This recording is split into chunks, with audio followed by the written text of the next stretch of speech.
Straight of હોર્મુઝમાંથી જે પહેલા જે જથ્થામાં પેટ્રોલ ડીઝલ ભારત પહોંચતું હતું તે નથી પહોંચી રહ્યું, જેના કારણે પેટ્રોલ ડીઝલની ક્રાઇસિસ જેવી સમસ્યા ઊભી થઈ છે।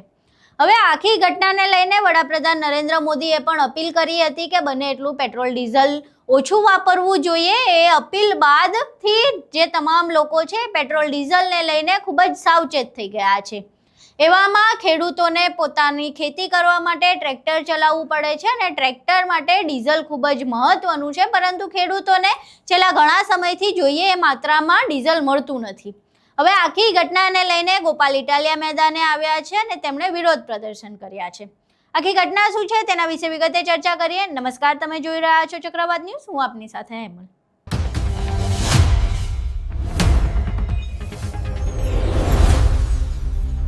ખેડૂતોને ખેતી માટે યોગ્ય માત્રામાં ડીઝલ ન મળવાને લઈને ગોપાલ ઇટાલિયાએ વિરોધ પ્રદર્શન કર્યું હતું। જૂનાગઢમાં કલેક્ટર કચેરી ખાતે તેઓ પહોંચ્યા હતા, પરંતુ અહીં તેઓ ઊંટ ગાડી લઈને પહોંચ્યા અને આ સાથે તેઓએ નારાબાજી પણ કરી હતી। પહેલા અહીં ગોપાલ ઇટાલિયાના એ દ્રશ્યો જોઈએ।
અહીં તમે ગોપાલ ઇટાલિયાના વિરોધના દ્રશ્ય જોયા। હવે વિસાવદરથી ધારાસભ્ય એવા ગોપાલ ઇટાલિયાએ જૂનાગઢની કલેક્ટર કચેરીએ પહોંચીને કલેક્ટર સાથે પણ સમગ્ર ઘટનાને લઈને વાતચીત કરી હતી અને તેમણે એવું કહ્યું હતું કે જો ખેડૂતોને ડીઝલ નહીં મળે તો ખેડૂતો ખેતી કઈ રીતે કરશે। ત્યારે કલેક્ટરે એવું કહ્યું કે ના, એવી કોઈ બાબત નથી, ડીઝલ બધાને યોગ્ય પ્રમાણે મળે એ પ્રકારની સુવિધા કરવામાં આવી રહી છે। તેમ છતાં ગોપાલ ઇટાલિયાએ એવું કહ્યું કે તમે કહી રહ્યા છો એ વાત બરાબર, પરંતુ જમીનની સ્થિતિ કંઈક અલગ છે અને જો જમીનની સ્થિતિથી તમે વાકેફ નથી તો પછી કોઈ એવો ટોલ ફ્રી નંબર કે લેન્ડલાઇન નંબર બનાવો જેના કારણે ખેડૂતો સીધી રીતે તમને સંપર્ક કરી શકે જ્યારે તેમને ડીઝલ ન મળતું હોય, કારણ કે ડીઝલ નહીં મળે તો એ લોકો ખેતી નહીં કરી શકે। પછી એક તો ઓલરેડી ક્રાઇસિસ ચાલી રહ્યું છે પેટ્રોલ ડીઝલનું, પછી અન્નનું પણ ઊભું થશે। અહીં સાંભળીએ ગોપાલ ઇટાલિયા કલેક્ટર સાથે વાત કરતા શું કહી રહ્યા છે। ના ભલે વાંધો નહીં, તો ડીઝલનું કેન છે તો આપી લઈને જવાનું છે. તો મેડમ હવે તકલીફ એવી છે, મેં આપને ફોન કર્યો હતો કે જુનાગઢ આખા જિલ્લામાં ડીઝલ મળતું નથી. અત્યારે ખેતીની સિઝન હવે ચાલુ થઈ ચૂકી છે, એટલે આગોતરું વાવેતર એટલે કે ઓરવીને ઓરણી કરવી હોય તો ડીઝલ મળતું નથી. માથાભારે માણસોને મળે છે, ગુંડાઓને મળે છે, ભાજપના માણસોને મળે છે. આ શબ્દ સ્પેસિફિક છે. ખેડૂતોને નથી મળતું. આખે આખા દિવસ લાઈનમાં ઊભા રહે તડકામાં, વહેલી સવારથી લાઈન, રાત્રે લાઈન. હવે માણસ 20-30 કિલોમીટરથી ટ્રેક્ટર લઈને આવે, જેટલું ડીઝલ એમાં બળી જાય એટલું જ દેતા નથી, તો ખેતી કેમ કરવાની? અને બીજી તકલીફ એ છે કે આ અત્યારે ડીઝલની સમસ્યાના કારણે પૂરતું વાવેતર નહીં થાય તો માત્ર ખેડૂતને નહીં, અનાજનું ઉત્પાદન ઘટશે. આખા ગુજરાતમાં અનાજનું ઉત્પાદન ઘટશે તો લોકોને તકલીફ પડશે. એટલે તમે કંઈક એવો નિર્ણય કરો કે જેટલું ડીઝલ ગુંડાઓને, માથાભારે માણસોને ખાનગીમાં આપી દેવામાં આવે છે એ પ્રમાણે ખેડૂતોને ડીઝલ મળવું જોઈએ. અમુક લોકોને કેરબામાં આપવામાં આવે છે, અમુકને નથી આપતા. અમે ત્યાં ટીમોને એ બધું પણ મોકલી દઈએ છીએ. જો એવું કંઈ હશે તો અટકાવીશું, પણ અમારા પ્રયત્નો પૂરા એવા છે કે બધા ખેડૂતોને એને પૂરતા પ્રમાણમાં યોગ્ય રીતે બેન, તમે ટીમ મોકલો એ સારી બાબત છે, પણ વાસ્તવિકતા અલગ છે. તમારે જોવું હોય તો અમે નજરે બતાવી શકીએ એમ છીએ કોઈ પણ પેટ્રોલ પંપ પર. આટલા બધા માણસો આવ્યા છે તો એ બધા પીડિત છે એટલે આવ્યા છે. ડીઝલ મળતું હોય તો કોઈ શું કામ અહીં આવે? હાલો, અમે ડબલા લઈને આવ્યા છીએ.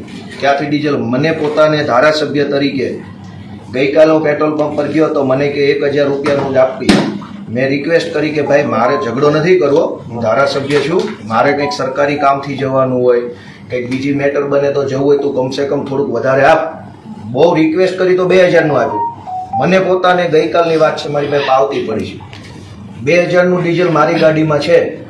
હું ધારાસભ્ય છું, તમે મને ઓલી મિટિંગમાં બોલાવો, ઓલી મિટિંગમાં બોલાવો, કોઈ ગામમાં ઘટના બની ગઈ, ક્યાંક બીજું સરકારી કામ અમારે હોય, ક્યાં જવાનું? તો ખેડૂતોને સમયસર ડીઝલ મળે.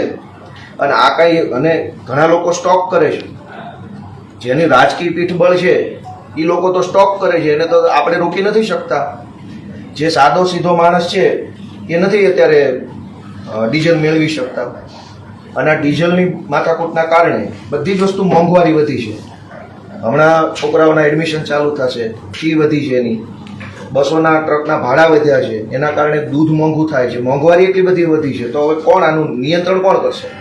ઠીક છે, અમારી ટીમો છે, ડીએસઓની ટીમ ને એ બધા એમાં કાળાબજારી કરે છે. ત્યાં સાબરપુર ચોકડી પાસે તપાસ કરો, 2 રૂપિયા વધારે લે છે અને ડીઝલ મળી જાય છે. અમારી ટીમો એક્ટિવ જ છે. હા. બેન, કાંઈ એક્ટિવ નથી. ના ના, એવું નથી. તમે મને એમ કહો કે કઈ જગ્યાએ એક્ટિવ છે? અહીંથી આપણે ડાયરેક્ટ ઈ પંપે જઈએ. કશું નથી એક્ટિવ બેન. અમે ખોટું બોલીને શું ફાયદો? ડીઝલ તો કંઈ ખાવા ડીઝલ તો કંઈ ખાવાની વસ્તુ તો છે નહીં કે વધુ લઈને ખાઈ જાય માણસ. આ તો વાપરવાનું. ખેડૂતને એવું બી નથી, ખેડૂતોને નથી આપતા એવું. ડીઝલ હતું ન આપ્યું. અનેક ખેતરોમાં હિટાચી મશીન, જેસીબી મશીન, ટ્રેક્ટરો, અન્ય સાધનો છે એ ઊભા છે. ડીઝલ નથી એટલે ઊભા છે. ખેતી જ નહીં થાય. નહીં, એવું નથી. ખેડૂતોને પણ પ્રાયોરિટીઝ આપીને અપાય જ છે, અને છતાં પણ કે અગવડો એ બધું હશે તો અમે ધ્યાન પર લઈ પણ લઈશું એ વસ્તુ. તમે એક કામ, 2 વસ્તુ એવી કરો. હેલ્પલાઇન નંબર જાહેર કરો. જુનાગઢ જિલ્લાનો ખેડૂતો માટે હેલ્પલાઇન નંબર જાહેર કરો. જે ખેડૂતોને સરકારે નક્કી કર્યા પ્રમાણે ડીઝલ ન મળે તો એ હેલ્પલાઇન ઉપર ફોન કરે. હેલ્પલાઇન તો જાહેર કરો તો તમને ખબર પડે ફરિયાદો કેટલી છે. અહીં હું આવ્યો જનતા વતી તો તમે મને કીધું ટીમ સક્રિય છે.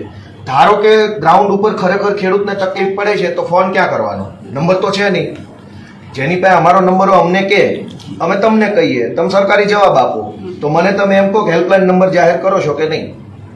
હેલ્પલાઇન જાહેર કરો. ઇમરજન્સી છે આ. ખેડૂતોને અત્યારે ખેતીની સિઝન છે અને સંગ્રહખોરી કાંઈ થતી હોય ભેગું કરી લે. ઘણાને ખબર હોય ગામમાં કોણ સંગ્રહખોરી કરે. તમે હેલ્પલાઇન નંબર જાહેર કરો તો અમે ખેડૂતોને કહીશું કે તમારા ગામમાં જેણે સ્ટોક કરી લીધો હોય એની ગુપ્ત માહિતી સરકારને આપો. અનેક લોકોએ ગોડાઉન ભરી લીધા છે, ખબર છે જનતાને, અમને ખબર. ફરિયાદ ક્યાં કરવાની? તો તમે હેલ્પલાઇન નંબર જાહેર કરો કે જેણે સંગ્રહખોરી કરી હોય એની ફરિયાદ કરવાનો ગુપ્ત હેલ્પલાઇન નંબર, અને જેને સરકારના નિયમ મુજબનું ડીઝલ ન મળે એની ફરિયાદ કરવાનું પણ હેલ્પલાઇન નંબર જાહેર કરો. તો આ આવેદનપત્ર સ્વીકારી લ્યો અને એની ઉપર પગલાં જે લ્યો એનું આવો ભાઈ.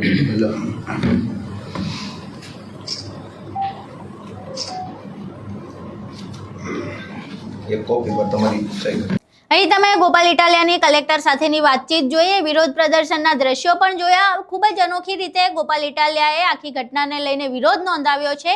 એવામાં આખો વિડીયો જોયા બાદ તમારું શું માનવું છે? પેટ્રોલ ડીઝલની જે ક્રાઇસિસ ચાલી રહી છે એવામાં ગોપાલ ઇટાલિયાનો જે વિરોધ છે અને કલેક્ટર સાથે જે વાતચીત થઈ એ તમામ વિશે તમારા મંતવ્યો અમને કોમેન્ટ બોક્સમાં જરૂર જણાવજો. વિડીયો પસંદ આવ્યો હોય તો વિડીયોને લાઇક કરજો, શેર કરજો અને અમારી ચેનલને સબસ્ક્રાઇબ કરવાનું ભૂલશો નહીં. નમસ્કાર.